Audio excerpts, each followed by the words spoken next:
Тепер ми можемо подивитися орієнтовну вартість проєкту. Це праворуч зверху значок гривні. Натискаємо на нього. Завантажується прорахунок, натискаємо детальніше.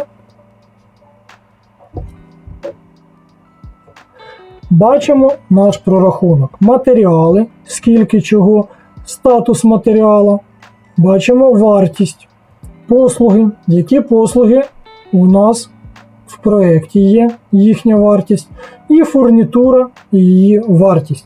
Якщо ви самостійно замовляєте через Kronos-Meister, то зараз діє акція мінус 15% на послуги.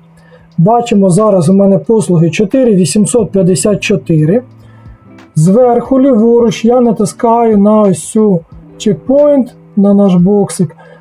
Персональна ціна клієнта.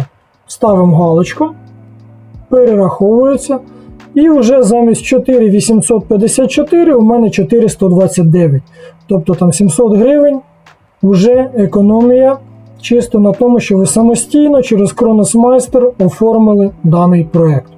Якщо ви мебляр і у вас є прописана знижка у нас на Кроносі, то на послуги, на матеріали, ну і на послуги, і на фурнітуру буде також у вас ось тут знижка прописана і перераховано проєкт, враховуючи вашу знижку.